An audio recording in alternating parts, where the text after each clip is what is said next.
It's the worst days. It's unlikely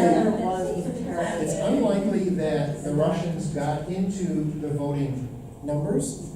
They simply influenced the way people believe. But who got elected? These people did in the United States, okay? Who runs Israel? These people. Okay, right? So even though most of us may be liberal, we have to recognize that a lot of people are not. Okay? We have to know how to talk to them, deal with them, and understand them. Are these people nice and are these people cruel? No. Not everybody over here is cruel. I'm going to submit to you. Okay? They have a different philosophy. And you need to understand it. You need to understand all the sides. Okay? You may not like it. I don't. I'm a very liberal person. But you got to understand it. And when you're going to talk to somebody, you have to talk to them on this side as well as that side. Okay, so the 1990s come up. Well, in the 1980s, there were two really important political figures in the world. One was Margaret Thatcher and the other was Ronald Reagan. And where were they on this political spectrum? They were to the right. And they really promoted capitalism. And to a fair degree, they were involved with the fall of communism. Okay? But many people said they went too far over to the right. And a guy in England named Tony Blair and Bill Clinton came up, and they both were in power at the same time, and they talked about something called the third way. Okay? So 1-2 or 1-2, I'm not sure, which is the first and second, but the third way is somewhere in the middle. Okay? And I think we're going to talk about this maybe Sunday. I think we may be entering a fourth way. I'm very interested to see what Macron is all about in France. That may be the fourth way. Okay? All right.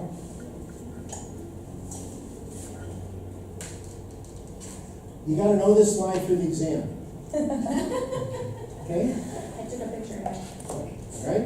I'm probably going to ask you, I don't remember, but there are probably like 3 questions on this, different variations.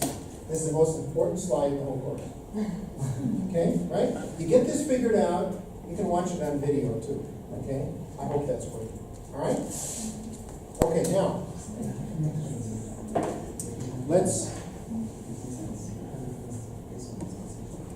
look at this. It's 1973, we're in the United States. Okay? This is not a course on the U.S. healthcare system, but it makes a point. You had liberals and you had conservatives. Teddy Kennedy, John Kennedy's brother, younger brother, and Richard Nixon represented these two political philosophies. And as it relates to healthcare, what the liberals were interested in doing was improving access to care, improving quality of care, and involving government in healthcare. That makes sense. Liberals want to involve government in healthcare. They want to improve access because they're interested in giving everyone equal care. And what the conservatives are interested in doing is controlling costs, because taxes are paying for some of healthcare. And they're very strong believers in putting competition into the marketplace. Okay? So,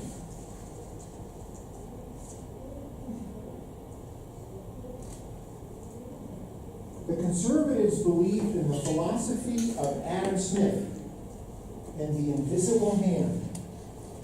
Who was Adam Smith and what's the invisible hand? Huh? I can't quite remember who he was. I'm taking a business class on what the invisible hand is like. It's a market will just drive everything naturally. The father of modern economics is Adam Smith. He was, go ahead. Oh, I was just gonna add, like, it's like, isn't it the origin of the trickle down, like, in the economy, that like, whenever people need something, that need will drive the proper amount of supply. Yes, I'm not sure that you would call it trickle down in this case, but it is the concepts of supply and demand. The father of modern economic theory from the, I think he was the late 1700s, 18th century, Englishman, who basically describes what is today modern capitalism, okay? Right? And he says, let the market take care of everything. Government should not interfere, okay? The opposite would be, and this is a term that I've coined, the invisible hand is famous, Adam Smith. To me, FDR, Franklin D. Roosevelt, during the Depression in the United States, was an example of a political philosophy that would be the visible hand. What do you think I mean by that? A liberal philosophy. More from the government? More from the government. The government has a focal, visible role to serve the people. Okay? You don't trust the market to take care of itself. You intervene. Yes, ma'am? Just about this concept, let the market take care of everything. From personal experience, I think with healthcare and health, this does not work at all. I think if this is a philosophy of a healthcare system, the patient and the caretakers are suffering from this. I really don't believe that this works in healthcare. So when I was in Ohio, I had a PhD health economist working for me from Harvard. He's a very smart guy, John McElhardy. And he told me he'd go to economics meetings and no one would talk to him. He'd have to go into a separate room with all the other health economists. Okay. Because health economics is completely different from economics. And I would, so I'm agreeing with you, yeah? Okay? The natural forces of economics just don't work. So the more hospitals you build, the more utilization you have. The higher the costs, not the lower. I mean, that's true with most public services, like education as well, and business and stuff, anything that's privatized, you're looking for profit motive instead of for. Okay? These are basic philosophical arguments, right? But many people agree that the standard philosophies of economics don't work in the healthcare field. Yet, there are many people from the right who really disagree with that stuff. You look at the United States Congress this week, and what are they trying to do? They're eliminating Obamacare, and they're trying to put in a market-driven, competitive process. They didn't vote about it, no. Hmm? Did they vote about it? No, they're trying They to. tried, but They then- canceled the vote Yeah, because they exactly. can't get that. And why can't they get enough support? Because it isn't conservative enough for the conservatives. And there's also the other part, which is not sure.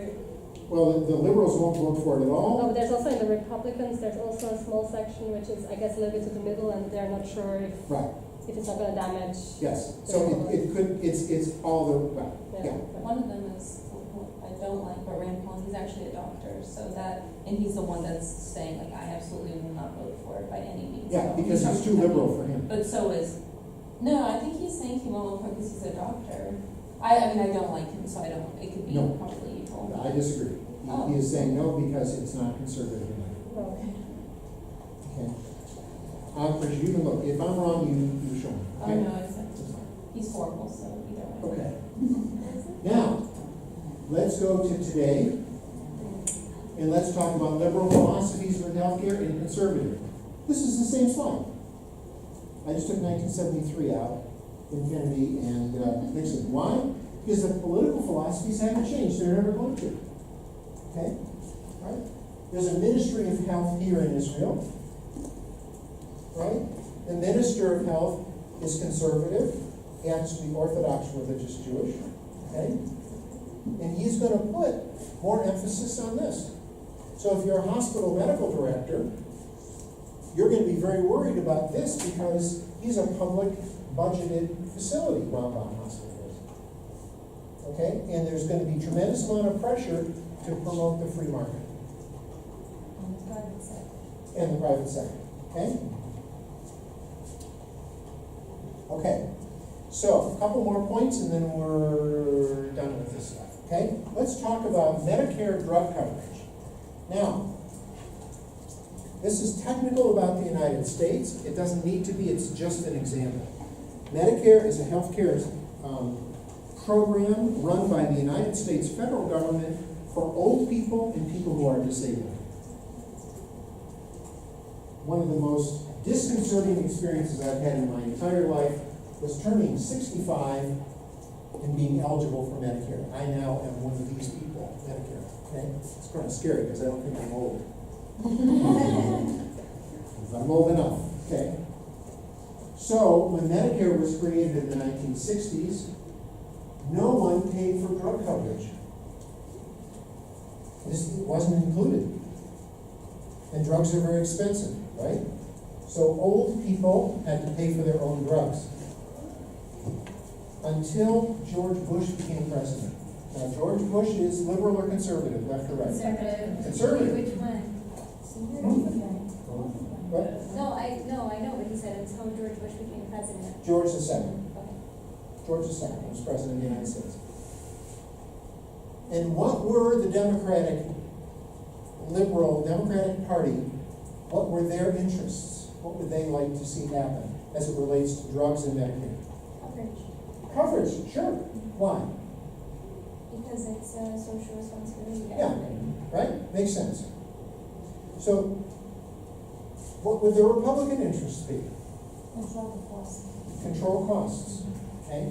Give people enough personal wealth that they can buy their own medicines and not interfere, okay? But, what was happening during George Bush's administration? Very open-ended question. How popular was he? Not very. Not very popular. And he was worried he was going to lose his reelection. And one of the populations of people who were supporting him originally were old people, for whatever reason. They liked him. So what happened was the Republicans swallowed their opposition to this, and the Republicans worked with the Democrats, and they created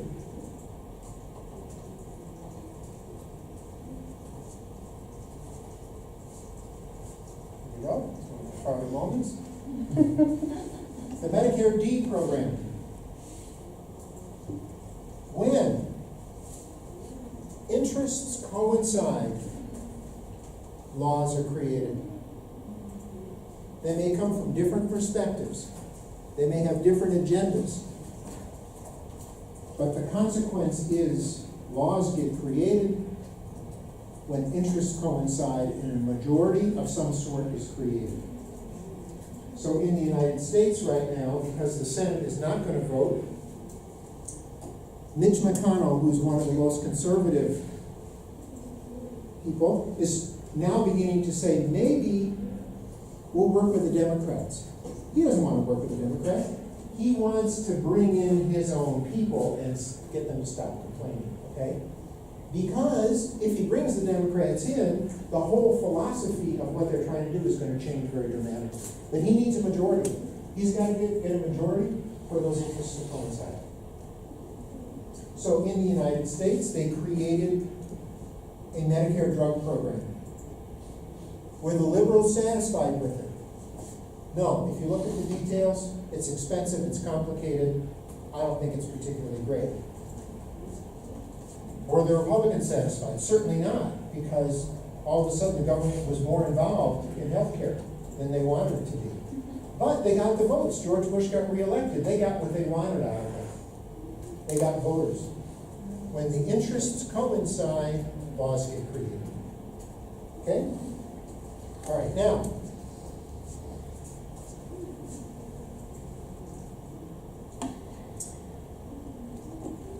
okay, in the United States,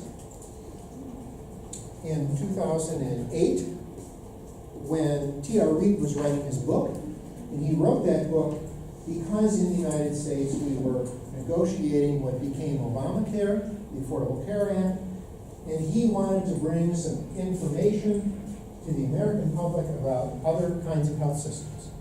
That's why he wrote the book, that's why it sold and it became popular, okay? You're reading it just to learn about these other systems, not to necessarily understand what happened with the creation of the Affordable Care Act, okay? And we're gonna use this as an example to think about political philosophy for another go-around here. So, in 2008, what percentage of the American population was not insured? Had no health insurance? Something like 17% of the American population did not have any health insurance. Something like that. Well, what year is that? In 2008, before the Affordable Care Act, before Obamacare. Right? Now, with the implementation of Obamacare, it's now dropped to, I think, maybe 7% is uninsured. So that we've reduced the number by more than half. Okay? Or by about half. All right, so you're dealing with the uninsured. It's 2008. You're a conservative. What do you want to do with the uninsured? Take your political philosophy of being a conservative and propose how you're going to deal with the uninsured. What do you want to do? Jobs. Give them jobs. Yeah, give them jobs. Are you going to give them jobs? Get a job. So, no, yeah. Induce them to get a job. Yeah. How do you induce them to get a job? Well, Creating jobs. and who creates jobs? The government? No. No, capital. Capitalism, industry does. So you lower the taxes on corporations, give them more money to spend, they'll hire more people will be employed, and therefore more people will be insured. That's the theory. Okay? You're a liberal. How are you going to solve the problem with the uninsured? What are you going to do? Give them insurance. Give them insurance. What kind of insurance? Private insurance? No. Government insurance. Sure, of course. It's very simple. Extremely simple. You just say, we have a program for the elderly called Medicare. We have a program in the United States for poor people called Medicaid. You're eligible. Takes care of it. The problem? Taxes go up. Individual responsibility goes down. Role of government goes up. Conservatives don't like that. Okay? So- Question, please. Yeah. I just need to understand Medicare and Medicaid. Medicare for people above 65 or governmental care and Medicaid is, I just need to understand. Okay, in the United States, there are two big government programs. There are more. We'll talk about it a little bit. Some of them. And the United States doesn't really have a healthcare system, but there's a program called Medicare, Medicare. Who's doing Australia? It's called Medicare in Australia, okay? Same name. It provides health care for people aged 65 and over and disabled. Okay, and Medicaid? Medicaid provides health care for poor people. Poor? Poor. There's a definition for poor. Definition of poor. Minimum wage. Could you be on both Medicare and Medicaid? Yes. Yes, you could be old and poor. Retired for poor people. Okay? Right.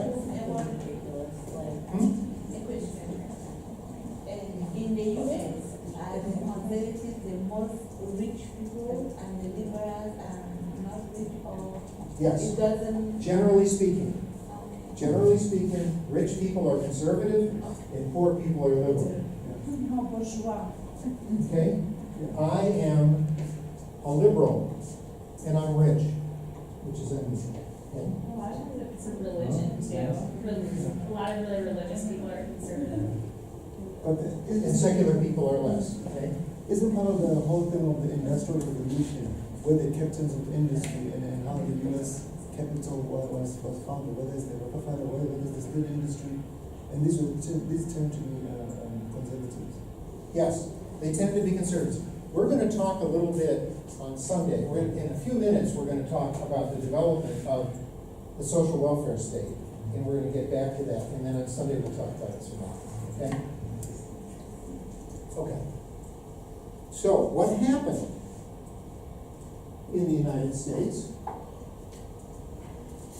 was liberal interests, and in this case, independent interests. So you have liberals, conservatives, and independents are more or less in the middle. Third way. So in 2008, the conservatives played no role, but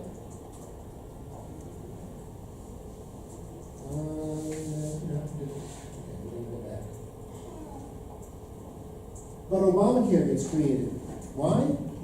Because there was enough interest from the liberals and the independents to come together for 51% majority in both the House of Representatives and the Senate of the United States, and the president was a Democrat, and they signed a bill called the Affordable Care Act.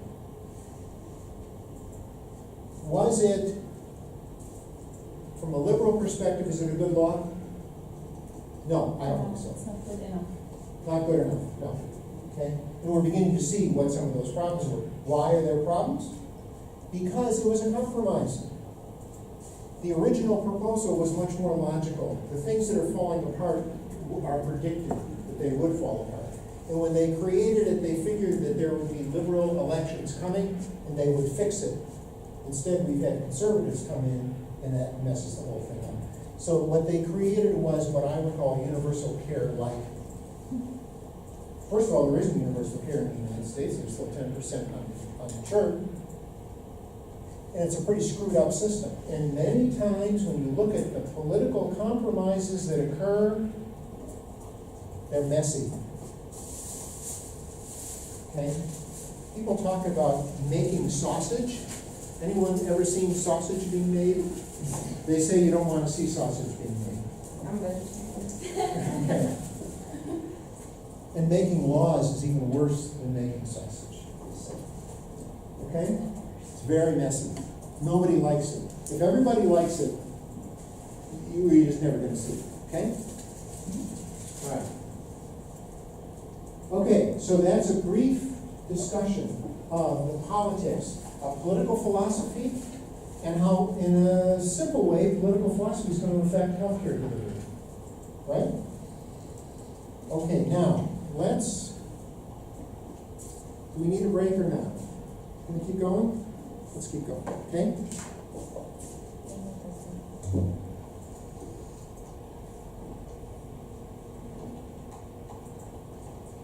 Okay.